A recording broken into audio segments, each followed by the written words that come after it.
Hi, Class 5. I'm just going to model taking some of your bullet points from your plan to start writing your story. So I've taken the first two bullet points here from my introduction, and I've also taken some of the words from my setting description. And I'm just going to have a go at writing my first sentence. So everyone's story is going to start the same way. So everyone should have on their page, everything stopped. People were stood like statues all around me. People in cars, men on bicycles, babies in prams, all lifeless, frozen in time. And then you can begin with your own sentence. So I'm going to think about my first 2 points here and try and use them in one sentence. And I'm going to consider as well all of my success criteria. So I know straight away I need to be using commas, full stops, and paragraphs, and that should be present from the first sentence onwards. And I'm going to start with my description here. I'm going to use usually a bustling promenade. Promenade is something you'd find in a seaside town, so I'm kind of already ticking those two boxes there. So I'm going to have usually a bustling. Obviously, your writing is going to be so much neater than mine because you have lines. I'm just writing on a whiteboard. Usually a bustling promenade. And then I'm going to go with my comma. And I'm going to move on. I'm going to link back to the first sentence because that's kind of what's going to build that atmosphere in my story. So everyone's frozen. And if it's usually busy, my character is going to notice this sudden silence. So I'm going to go straight into the sudden deafening silence,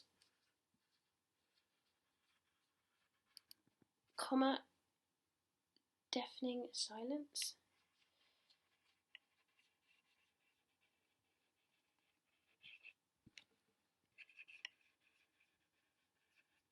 The sudden deafening silence outside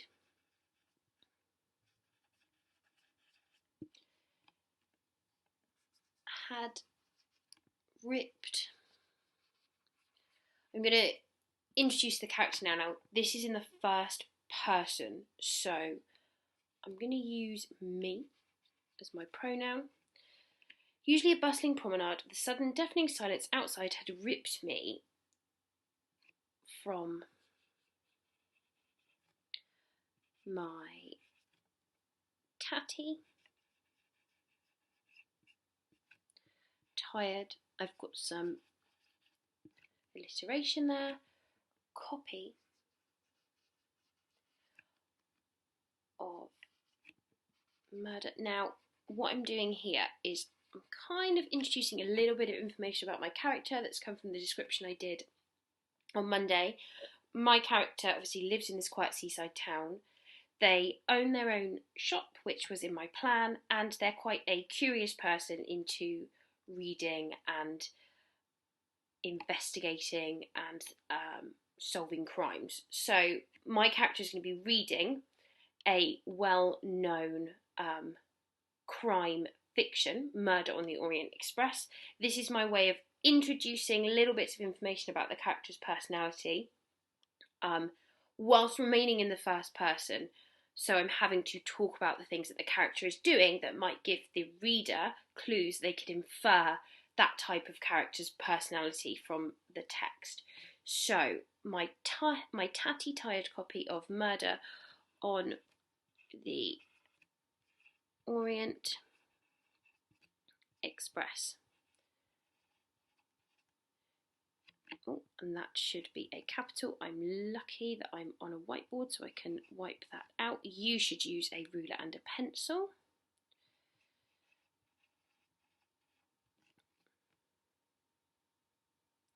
So all of my ideas for this first sentence are coming from my plan, but also I'm kind of feeding in those ideas that I came up with on Monday about my character and just working those in where possible. So you can see these 3 bullet points here have become quite an extended sentence. I've got my commas, I've got my full stops, usually a bustling promenade. The sudden, deafening silence outside had ripped me from my tatty, tired copy of Murder on the Orient Express. We've also got an expanded noun phrase there, because you've got your determiner here, your adjective, and silence here is being used as a noun, it's being used as a thing. And then we've continued the sentence there with outside had ripped me from my tatty, tired copy of Murder on the Orient Express. I could go on to link back to the first paragraph, or sort of the first opening line, and move back to describing what's happening. So it was never this quiet. So again, I'm kind of telling the reader that this is unusual, that this is strange, and hopefully that will hook the reader in and make them want to keep reading, which is so important when we're writing an introduction. So it was never this quiet. I'm going to think about what I know about seaside towns, and that is that generally they're busiest in the holiday time. So we'll go for a summer month. Again, that kind of implies that it's holiday season and lots of people will be there enjoying their school holiday. So it's never this quiet in August. I'm still writing from the perspective of the main character, so I'm in the first person. So I need to use that personal pronoun there. So I stepped out.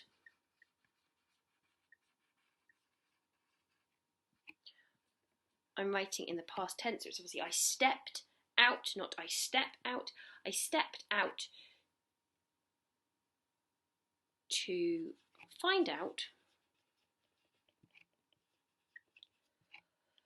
I'm going to use kind of a common phrase here. Someone might say, if something's going on outside, they might say, find out what all the fuss was about. I'm going to use that, but then I'm going to clarify using commas, putting that extra information in that actually there isn't really a fuss, but to the character it feels like a fuss because it's not normal. So I stepped out to find out what all the fuss was about.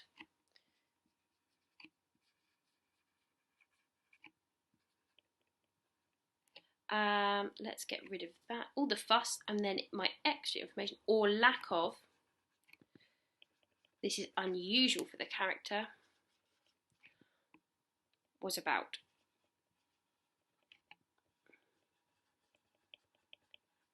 Again, I'm still on the introduction. I'm taking those 3 bullet points. I'm really kind of expanding my sentences, thinking about just dripping in those details about the setting. Let's just move that there so you can see it, into the introduction of my story. So I'm kind of giving away what is normal and emphasising the point that this is a really unusual day for our character. I'm going to keep going back, referring to my success criteria, checking what I've written, that there's commas, that there's full stops, if I've changed the subject, the time, the place, that I've started a new paragraph. Make sure that I'm thinking about my vocabulary. Are my adjectives powerful? Have I got any figurative language in there? Making sure that I've got those adverbial phrases, fronted adverbials to start sentences, and just really sticking to the first person and the past tense. That's so important that we remain in the first person and the past tense. And the only way that I will keep on top of that is by continuing to read through what I've written and making sure that it sounds right and that it makes sense. So I'm going to stop there. Hopefully you get on okay today, turning your introduction, your build-up into the story. Remember, you've got 55 minutes. Use all of the time, because a good story takes time, and you need to really just pick apart everything you're doing today and check that it makes sense to you, that it makes sense when you're reading it out loud. Good luck, and I'd love to see some of your work. If you want to email it to me, that'd be really exciting. Maybe we could do some really good examples tomorrow or something in a video. That would be quite fun. So enjoy, and I look forward to hearing how it goes.